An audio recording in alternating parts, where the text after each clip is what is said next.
বাংলাদেশে বুয়েট যে বিশ্ববিদ্যালয় আছে সেখানকার এক শিক্ষক আল আমিন সিদ্দিকী এই লোকটা নবীর সিরাত অনুষ্ঠান করতে বুয়েটে অনুমতি দেয়নি, বলেছে না এটা ধর্মীয় অনুষ্ঠান, নবীজির জীবনী, এখানে এটা চলবে না।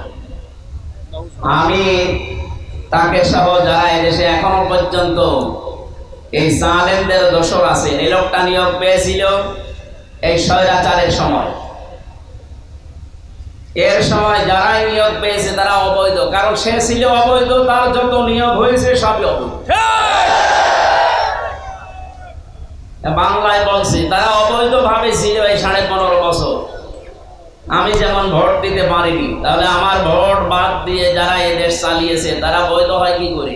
আমি তো রায় দেইনি আপনাকে, আমার মতো হাজার হাজার লক্ষ লক্ষ মানুষেরা রায় দিতে গিয়ে ফিরে এসেছে, বলে না আপনারটা হয়ে গেছে, আপনি বাড়ি যান। কখন হয়ে গেল? ওনারাই নিজেরাই দিয়ে দিয়েছে। যারা দিনের ভোট রাতে করা এবং এমনিতে 154 জন ডিক্লিয়ার দিয়ে তারা নিজেরা এমপি দাবি করা, এরকম অবৈধ সরকার যারা 15 বছর 15.5 বছর চালিয়েছে, তাদের সময় যারাই নিয়োগ হয়েছে তারা দেখেন এখন নবীর বিরুদ্ধে, ইসলামের বিরুদ্ধে, আল্লাহর বিরুদ্ধে। বাংলাদেশে ঢাকা বিশ্ববিদ্যালয়ের উপরে আর কোন বিশ্ববিদ্যালয় আছে? সেখানে যদি নবীর সিরাত অনুষ্ঠান, নবীর জীবনী আলোচনা হয়, বুয়েট কি হয়ে পড়েছে যে সেখানে রাসূলের আলোচনা হবে না? যেখানে রাসূলুল্লাহর আলোচনা হবে না সেখানে রাসূলুল্লাহর উম্মতের টাকা এই প্রতিষ্ঠানে দেশে চলতে দেওয়া হবে না। সুতরাং তাকে ইমিডিয়েটলি এই মুহূর্তে তওবা করা, ক্ষমা চাইতে হবে এবং তাকে সাসপেন্ড করা লাগবে। এরকম শয়তানকে যদি ছাড় দেওয়া হয়, সামনে ভবিষ্যতে আরো কিছু শয়তান তার দেখা দেখি মাথা ছাড়া দেবে। আমরা প্রথমে সমলে তাদেরকে গোড়া কেটে দিতে চাই, সামনে যেন আর কেউ মাথা ছাড়া দিয়ে নবীর বিরুদ্ধে কথা বলতে না পারে। প্রাণ এবং আরএফএলকে আমরা সাবধান করছি, কারণ আমি কথা বলছি আমার নিজের মুখ দিয়ে, শুধু আমার নিজের জন্য না, আমার কথা 18 কোটি মানুষের কথা। এরা মুসলমানদের ছেলে মেয়েদেরকে দিয়ে দেশে কাজ করাচ্ছে, ব্যবসা করে খাচ্ছে, অথচ নামাজের সময় তাদেরকে নামাজ পড়তে না দিয়ে মিটিং করে। কালকে আপনারা একটা ভিডিও দেখেননি?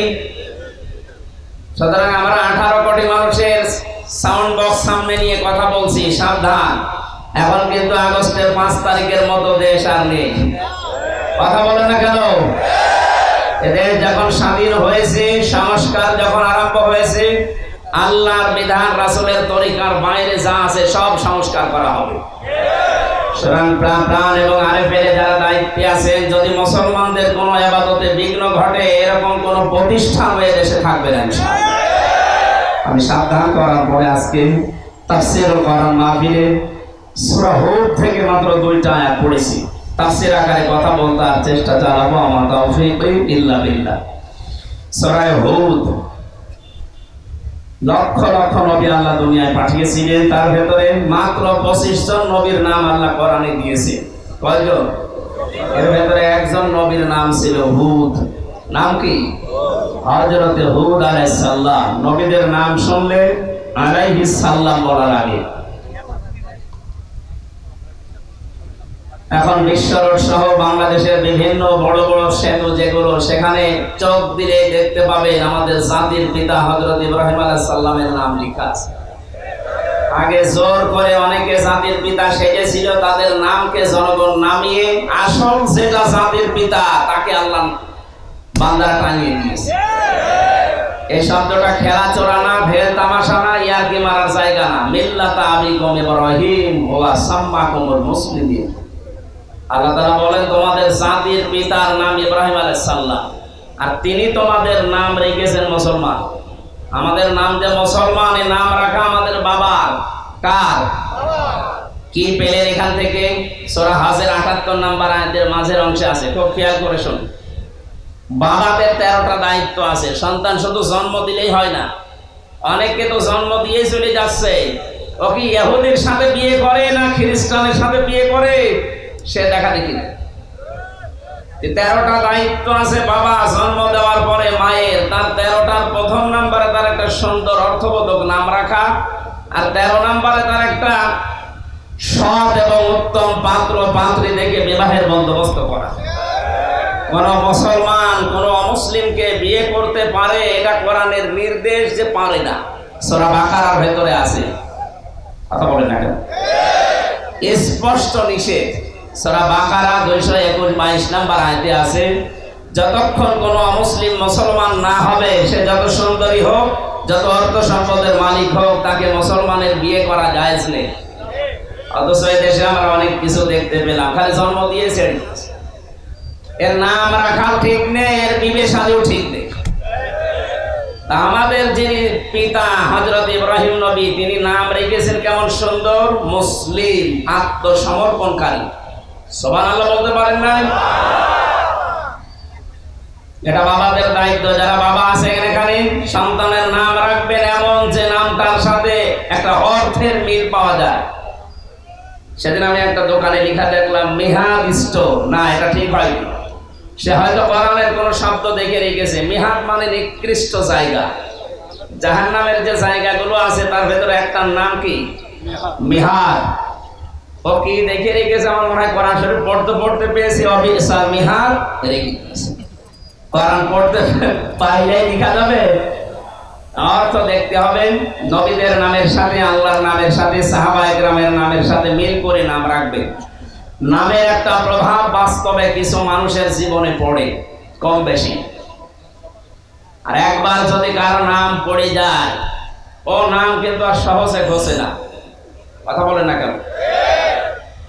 নাম যার যেটা রেখেছেন আপনি দেখেন, ওই নামের প্রভাব তার মাঝে কিছু পাওয়া যায়। একজনের নাম, আমার দাদা বলছিলেন, নাম রেখেছে ফ্যান চাটা। নাম কি? এটা নাম হলো গরিব মানুষ তো, এখানে মানুষ ওই নামে ডাকে। চিন্তা করছে যে এ নাম চলতে থাক, টাকা পয়সার মালিক হয়ে গেছে হঠাৎ, কিন্তু এই নামটা চাই না, মানুষ তো ফ্যান চাটা বলে ডাকে। বাস আমি নাম পাল্টাবো। এলাকার মেম্বার, চেয়ারম্যান জনগণকে ডাক দিয়ে গরু জবাই করেছে, ছাগল জবাই করেছে, খাওয়াচ্ছে, যে আজকে নামের পরিবর্তন হবে ফ্যান চাটা। চেয়ারম্যান সাহেব মাইক হাতে নিয়ে বলছে, ভাইরা আমার, বোনেরা আমার, এই লোকটা গরিব ছিল, নাম ছিল ফ্যান চাটা, মেনে নিয়েছিলাম, কিন্তু এখন লোকটা ধনী হয়ে গেছে, লোকটা টাকা পয়সা, মান সম্মান, ইজ্জত আবরু এখন এই দেশে আছে। এই নামের পরিবর্তনের জন্য আপনাদেরকে খাওয়াচ্ছে, আমাদেরকেও ডাক দিয়েছে। আমি দায়িত্বশীল হিসাবে আজকে এর নাম পাল্টিয়ে দিলাম। এর নাম আজকে থেকে মধু চাটা। নাম কি দিয়েছে বলেন তো? লোকটা মাইক হাতে নিয়ে বলছে, ভাইরা আমার, আমার গরু ছাগলও গেল, আমার নামও পাল্টাইলো, কিন্তু নাম থেকে চাটাটা আর গেল না। আগে ছিলাম ফ্যান চাটা, এখন হলো মধু চাটা। নাম কিন্তু পাল্টায় না, এটা খুব সাবধান, উল্টা পাল্টা নাম রাখবেন না। কিসের পুতুল, কিসের জয়, একটা নাম হইল না, অত জোর করার দরকার নেই। একটা নামের কোন অর্থ আছে। পুতুল কি, পুতুল কি? এই জন্য আমরা নাম রাখার সময় আমাদের বাবা যেহেতু আমাদের নাম রেখেছেন মুসলিম, আমরা এরকম ধাসে ধাসে অর্থবোধক নাম রাখবো ইনশাআল্লাহ। নামের পরিবর্তন করা যায় আছে। ছোটবেলায় যদি কারো বাবা মা না বুঝে বা না জানার কারণে এরকম উল্টা পাল্টা নাম রেখে রাখে। আমার নাম ছিল রানা, ছোটবেলা শখ করে রেখেছিল আমার দাদা, উনি এখন কবরে আছে। নামটা পরবর্তীতে মাদ্রাসায় ভর্তি হওয়ার পরে প্রিন্সিপাল সাহেব পাল্টিয়ে আমির হামজা দিয়েছে। এই নামটা ভালো না? আমার শরীর চলে না, কিন্তু নামে অনেকে ভয় পায়, না জানে কি করে ফেলবে। অথচ কি, আমার নিজেই বাঁচি না। সেদিন রংপুরে তো বিরাজ চলে গিয়েছিলাম তারাগঞ্জে। আমার এই 5টা হিট স্টক হয়ে গিয়েছিল, আমি কিছু টের পাচ্ছিলাম না। আল্লাহ আবার ফিরিয়ে দিয়েছে স্বাভাবিক করে। কিন্তু ডাক্তার বলেছে গা যেন না ঘামে, গা ঘামলে আবার কিন্তু সমস্যা হবে। প্রায় 10-11 দিন পুরাটা অনুষ্ঠান বাদ ছিল। আমি ঢাকাতে ভর্তি ছিলাম। এই গত 2 দিন হলো আবার আরম্ভ করেছি। আল্লাহ যেন স্বাভাবিক অবস্থায় আবার ফিরিয়ে দেন, আমিন। এই জন্য 25 জন নবীর ভেতরে একজন নবীর নাম পেলাম, হযরত হুদ আলাইহিস সালাম। 123টা আয়াত আছে এই সূরায়। 11 নম্বর সূরা কোরআনে কারিমের ক্রমিক নাম্বার হিসাবে 10টা রুকু আছে। 2টা আয়াত পড়েছি, 36-37। বলেন তো সূরার নাম কি? জবান খুলে বলেন নাম কি? হুদ এই শব্দটা উচ্চারণ করে 30টা নেকি হবে তার আমলনামায়। সুবহানাল্লাহ বলেন। 123টা আয়াত আছে। কালকে যদি কেউ জিজ্ঞাসা করে কি আলোচনা শুনলেন, বলবেন সূরা হুদ 36 37 নম্বর আয়াতের কিছু কথা আমরা শুনেছি। আসেন আমরা তাফসীরে প্রবেশ করছি।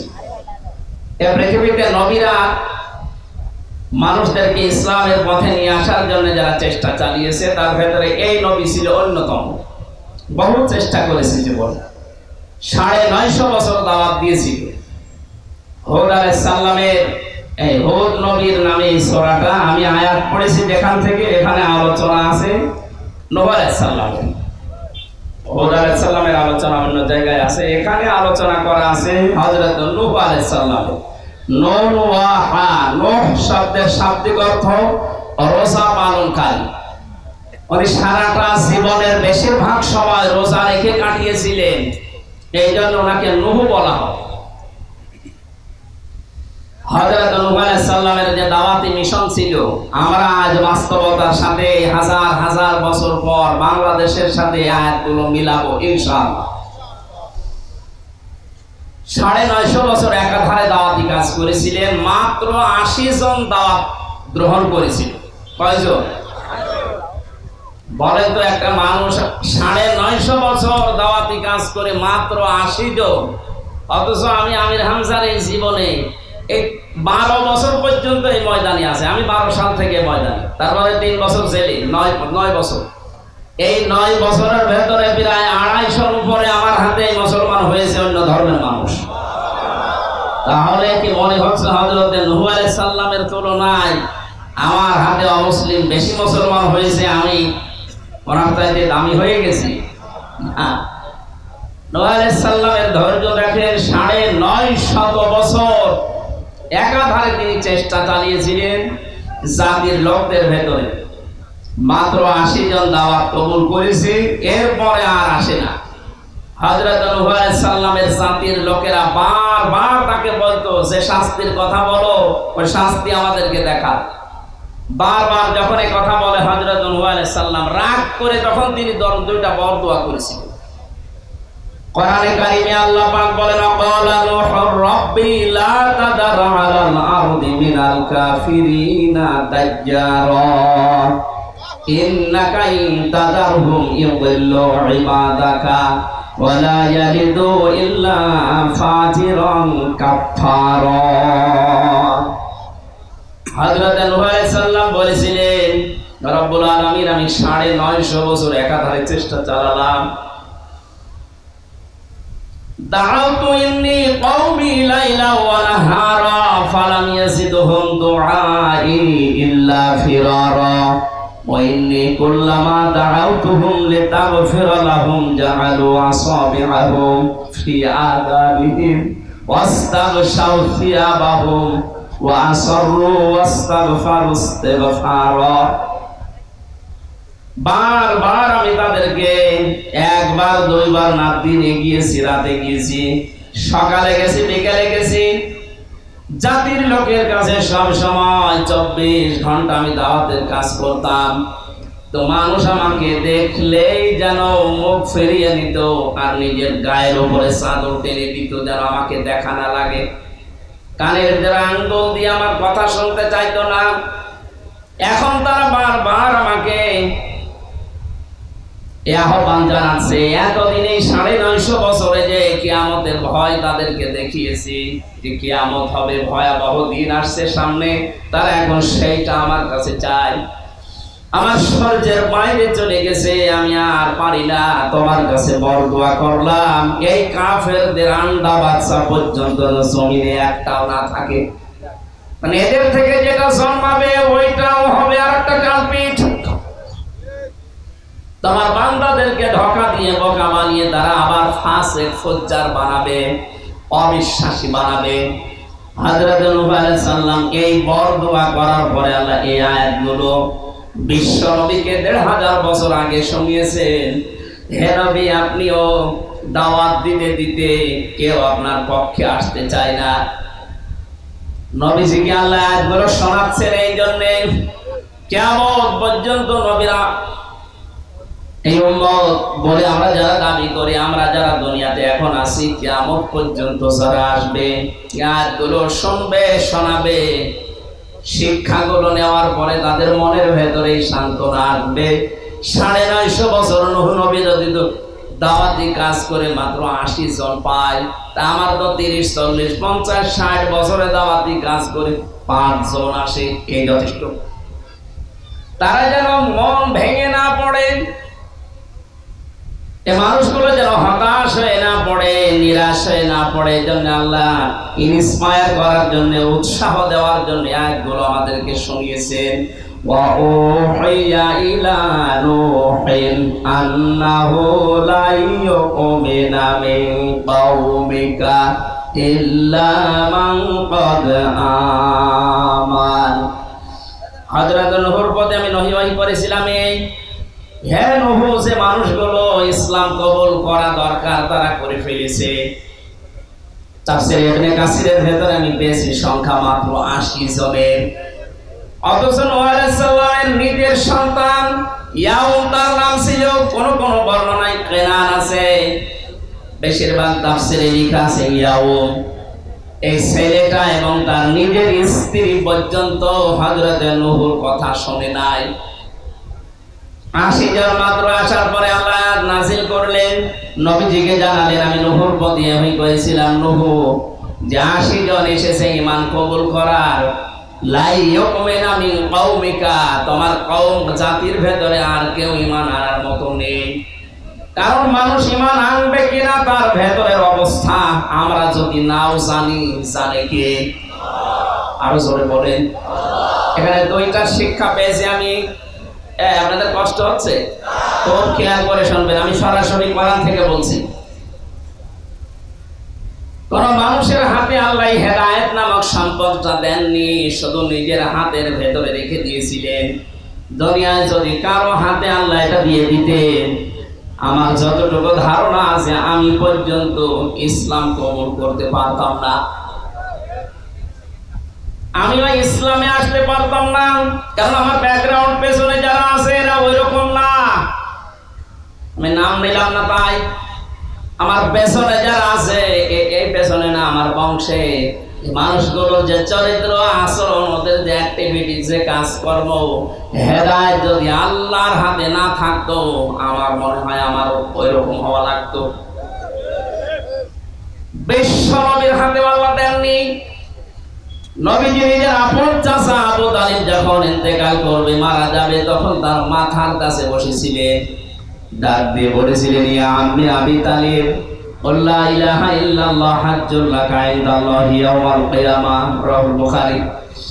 হে চাচা, আপনার জোরে বলা লাগবে না, মানুষ শুনবে, আপনাকে অপমান করবে, খারাপ বলবে, এই জন্য জোরে বলার দরকার নেই। আমার কানের কাছে মুখটা নিয়ে আস্তে করে বলেন, লা ইলাহা ইল্লাল্লাহ মুহাম্মাদুর রাসূলুল্লাহ বলার দরকার নেই, ওটার পরিচয় আমি নিজে। আপনি শুধু আল্লাহর একাত্মবাদের স্বীকৃতি দেন। আমি নবী মুহাম্মাদুর রাসূলুল্লাহ আপনাকে গ্যারান্টি দিলাম, কিয়ামতের দিন আল্লাহর দরবারে ঝগড়া করে আপনাকে আমি জান্নাতে নিয়ে যাব। পাশে যারা দাঁড়িয়ে ছিল তারা উল্টাপাল্টা কথা বুঝিয়েছে, নেতা পড়বা, সারা জীবন বাপ দাদার ধর্ম মানলে এখন ভাতিজার নতুন ধর্ম গ্রহণ করে কলঙ্কিত হবা। ও আর পড়ে নাই, ডাক দিয়ে বলেছিল, ভাতিজা মুহাম্মদ আমারে মাফ করে দিও, আমি তোমার কালেমা পড়তে পারলাম না। নবীজির মন খারাপ হয়ে গেল, কারণ মাফ করার মালিক নবী না আল্লাহ। আরো জোরে বলেন। সঙ্গে সঙ্গে জিবরাইল আলাইহিস সালাম কোরআনের আয়াত তাকে শুনিয়েছেন, ইন্নাকা লা তাহদি মান আহবাবতা ওয়ালাকিন্নাল্লাহা ইয়াহদি মাইয়াশা ওয়া হুয়া আ'লামু বিল মুহতাদিন। সূরা কাসাসের 56 নম্বর আয়াত আল্লাহ পাক বলেন, ইন্নাকা লা তাহদি মান আহবাবতা, হে নবী অবশ্যই আপনি যাকে চান তাকে হেদায়েত দিতে পারেন না। এই লোকটাকে আমি নিজে জানি আপনার চাচা, সারাটা জীবন আপনাকে বাড়িতে রেখে কোলে নিয়ে কাঁখে নিয়ে মাথায় নিয়ে জমা দিয়ে মানুষ করেছে, লালন পালন করেছে, আমি দেখেছি। কিন্তু হেদায়েত পাওয়ার জন্য যে মন দরকার, এই মন লোকটার নেই। আপনার যদি মন তৈরি না হয় ভালো হওয়ার, আল্লাহ জোর করে আপনাকে ভালো বানাবে, এত দায় আল্লাহ পড়ে নাই। কথা বুঝতেছে? আপনার যখন মন তৈরি হবে, আপনি যখন এগিয়ে আসবেন, আল্লাহ পাক আপনাকে এগিয়ে আসার জন্য এক পা এগিয়ে আসবে, আল্লাহ দুই পা আপনার দিকে এগিয়ে যাবে।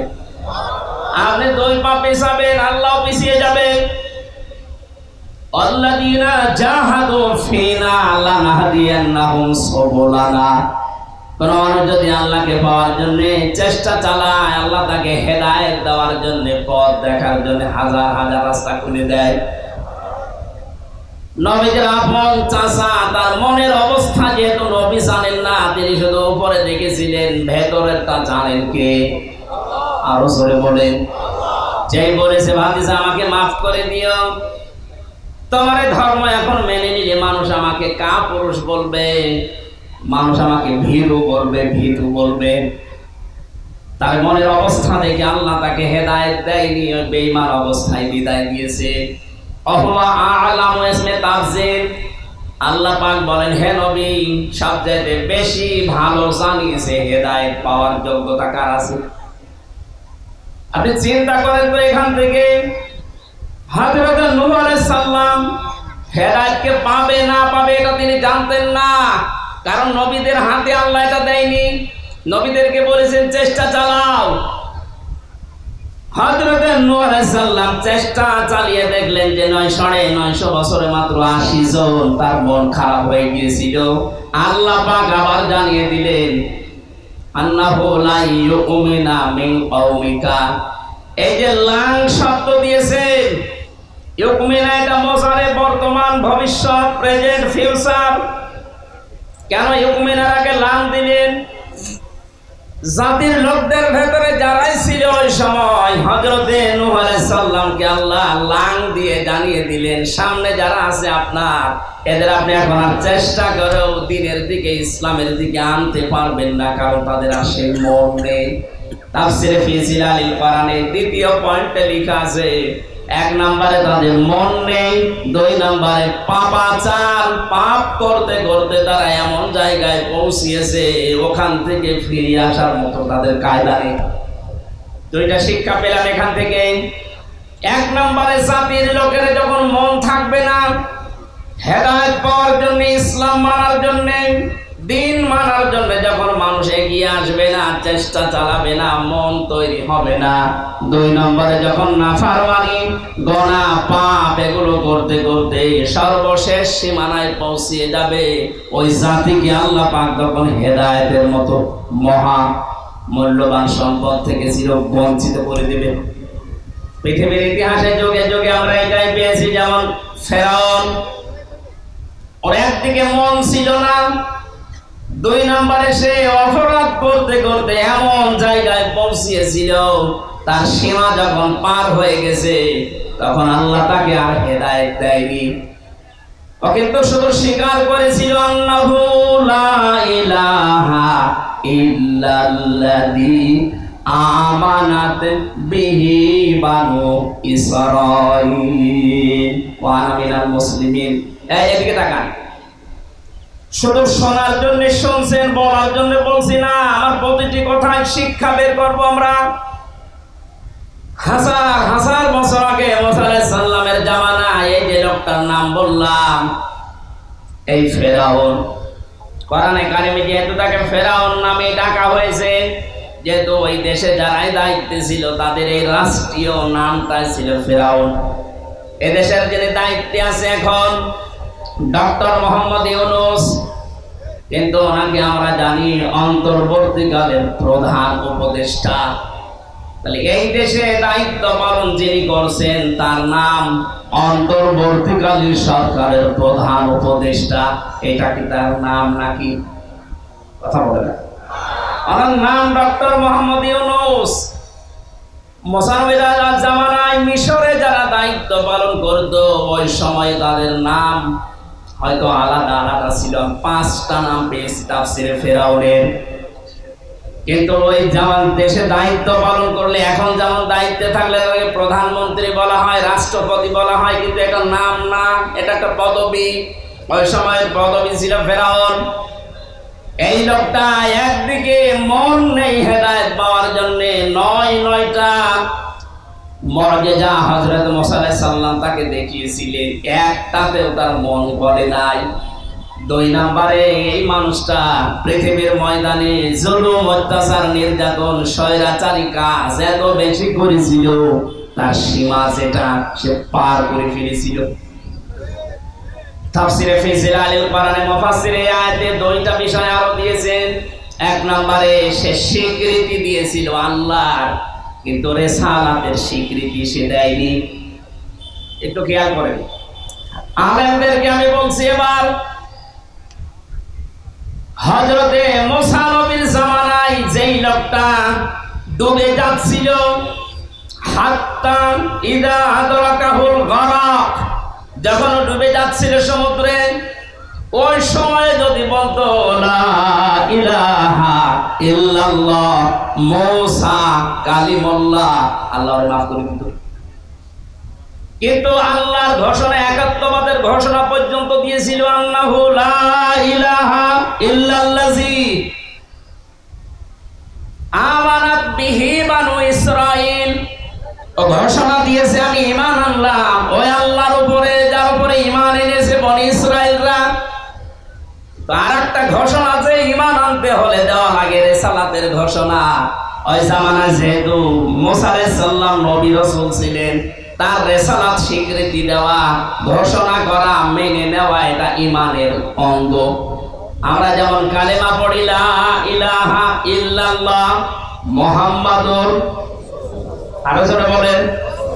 আপনি শুধু লা ইলাহা ইল্লাল্লাহ যদি বিশ্বাস করেন, মুহাম্মাদুর রাসূলুল্লাহ তার আদর্শকেও মেনে নেওয়া লাগবে। এটা যদি মানতে না চান, আপনি মুসলমান না। আরো জোরে বলেন। ওই জামানায় হযরত মুসা আলাইহিস সালাম নবী এবং রাসূল ছিলেন, একদিকে নবী আর একদিকে রাসূল, কারণ বড় কিতাবের ভেতরে একটা তার কাছে আছে, তাওরাত। ফেরাউন আল্লাহর একাত্মবাদের ঘোষণা দিয়েছে, রিসালাতের ঘোষণাটা মানে নাই। এজন্য আল্লাহ পাক তাকে ডাক দিয়েছে আল-আন, এখন। ঘোষণা যেটা দেওয়ার দরকার ছিল একটু আগেও যদি বলতো লা ইলাহা ইল্লাল্লাহ মুসা কালিমুল্লাহ, তোরে আমি মাফ করে দিতাম, কারণ মুসা নবী আমার পক্ষ থেকে রিসালাত নিয়েছে। নবী বানানো, রাসূল বানানো এটা দুনিয়ার মানুষের কাজ না, এটা মানুষের কাজ। কার কাজ? আমি আল্লাহ তাকে দায়িত্ব দিয়ে পাঠালাম, তার আদর্শ না মেনে কার আদর্শ দুনিয়ায় মেনেছো? শুধু আমাকে স্বীকার করলে হবে, আমার পাঠানো প্রেরিত পুরুষকে স্বীকার করা লাগবে না। এখান থেকে আমরা কি নেব? আজ বাংলাদেশে যারা শুধুমাত্র আল্লাহর কথাগুলো মানার চেষ্টা করেন, বিশ্বনবী মুহাম্মদ রাসূলুল্লাহ জীবনী তাদের কাছে বললে রাজনীতি মনে হয়। যেহেতু নবীজি টয়লেটে যাওয়ার সময় যেমন আল্লাহুম্মা ইন্নী আউযু বিকা মিনাল খুবুসি ওয়াল খাবাইস বলেছেন, বের হওয়ার সময় বলেছেন গুফরানাকা আলহামদুলিল্লাহিল্লাযী আযহাবা আন্নিল আযা ওয়া আফানি। এটা 8-10 মিনিট আপনি টয়লেটে যদি বাম পা দিয়ে প্রবেশ করে ডান পা দিয়ে বের হওয়ার সময় 2টা দোয়া যতক্ষণ পর্যন্ত পড়ে বসে থাকবেন, বের হবেন, পুরাটা আপনার ইবাদত। এটা মানেন তো? একবার বলেন না, এটা মানেন? এটা পুরাটা যে ইবাদত মানেন না? আপনাদের ভাব তো ঠিক মনে হচ্ছে না। এটা মানেন ইবাদত কিনা? প্রশ্ন আসতে পারে রংপুরের মানুষের যে টয়লেটে বসে আছে খারাপ কাজে, আর ইবাদত হবে মানে? হ্যাঁ, তার রাসূলের তরিকা এটা ছিল। নবীজির এই 10 মিনিট 8 মিনিট টয়লেট করা যদি আপনার কাছে ইবাদত আপনি মেনে নিতে পারেন, 10টা বছর নবীজি এই কোরআন দিয়ে রাষ্ট্র চালিয়েছিলেন, এটা রাজনীতি বলে আপনি চলে যান কোন কারণে? বলেন। 8 মিনিট 10 মিনিট ইবাদত মনে হচ্ছে, আর 10 বছর আপনার কাছে ইবাদত মনে হয় না, রাজনীতি মনে হয়। আপনিও তো আমার মনে হয় নব্য ফেরাউন। আল্লাহকে মেনে নিতে পারেন, তার প্রেরিত পুরুষ মুহাম্মদ রাসূলুল্লাহকে মেনে নিতে পারছেন না, আপনাকে আল্লাহ হেদায়েত দেবে না। আর পাপ একদিকে পরিপূর্ণ হয়ে গেছে। আল্লাহ রাব্বুল আলামিন এজন্য নূহ আলাইহিস সালামের আমি যে শিক্ষাটা এখানে দিতে চাইলাম, এই দেশে যারা শুধু আল্লাহর হুকুম মানতে চান কিন্তু রাসূলুল্লাহকে মেনে নিতে আপনার আপত্তি আছে, কারণ আল্লাহর নবীকে সারা বিশ্বে অনেক কাফের মুশরিক ইহুদি খ্রিস্টানরা তার নাম এখন উল্টা পাল্টা ছড়াচ্ছে। মনে রাখি, চরিত্রহীন ছিলেন, জঙ্গি ছিলেন, সন্ত্রাসী ছিলেন, এ কথা বলছে না অনেকে। ফ্রান্স থেকে এগুলো বেশি আসে। এই পৃথিবীতে সবচাইতে বেশি যার সন্তান তৈরি হয় 257টা রাষ্ট্রের ভেতরে ফ্রান্সে সবচাইতে বেশি। সূরা কলমের 13 নম্বর আয়াত থেকে 28 নম্বর আয়াত পর্যন্ত সবচাইতে বেশি যারা কষ্ট দিয়েছিল তার ভেতরে অন্যতম একটা ছিল ওলীদ বিন মুগীরা। এই লোকটা দাওয়াতি কাজের সামনে সে এই বাধা দিত আর মানুষকে বলতো মুহাম্মদ যেটা বলে ওটা আমিও বলতে পারি। নবীজি যেটা বলতেন ওনার নিজের কথা না আল্লাহর কথা? আরো জোরে বলেন। এই কথাকে বাধা দেওয়ার জন্য লোকটা যখন বারবার ডিস্টার্ব করতো, বিশ্ব নবী তাকে বলেই ফেলেছিলেন, আমি যেটা ওই আল্লাহর কাছে পাই বলি এটা তুমি বানানো কথা বলো, তোমার জন্মের ঠিক নেই। এত রাগ করেছে লোকটা। নবীজি বললেন, আমার কাছে রাগ করার বিষয় না, তোমার জন্মের পরীক্ষা করে দেখো। বাড়িতে গিয়ে বলছে, মা আমার বাবাকে। কেন? হ্যাঁ আমি জানতে চাই আমার বাবাকে। তোর বাবা বলে না, ও বাবা আমি মানি না। সত্যি করে বলো আমার আসল বাবাকে। মা ডাক দিয়ে বলছে, সন্তান কি হয়েছে? তোর মাথা হঠাৎ খারাপ হয়ে গেল, কি হয়েছে কি বলবে তো? আমি বলতাম না, মুহাম্মদ আজকে আমাকে গালি দিয়েছে, আমি নাকি যার সন্তান, আমার বাবা ঠিক নেই। সত্যি করে বলো আমার বাবাকে। মা মাথা নিচু করে বলছে, সন্তান তুই ওই ছেলের সাথে লাগতে গেলি কোন কারণে? ও মুহাম্মদ যা বলে ঠিকই হয়। আসলে তোর বাবা ঠিক নেই। তোর বাবা ব্যবসায় ছিল, বাড়ির কাজের লোক দিয়ে আমি চাহিদা পূরণ করার পরে তুই আমার পেটে এসেছিলি। এটা পৃথিবীর ইতিহাসে প্রমাণ হয়ে গেছে। বিশ্ব নবীকে যারা মানে না, নবীর আদর্শ যারা গ্রহণ করে না, নবীজির কাছে যারা বাধা দেয়, এদের জন্ম উল্টাপাল্টা আছে। আমি শুধু ইঙ্গিত দিলাম, নাম নিলাম না। এই দেশে হাজারো মানুষ রাসূলের এই 10 বছর তিনি যে রাষ্ট্র চালিয়েছিলেন এটা রাজনীতি বলে উড়িয়ে দেয়, উনি মানতে চায় না। তার মানে রাসূলের রিসালাতকে যারা মানে না, ওদের জন্মের ভেতরেও ঝামেলা থাকতে পারে। এবার দেখেন কত দূর গেল।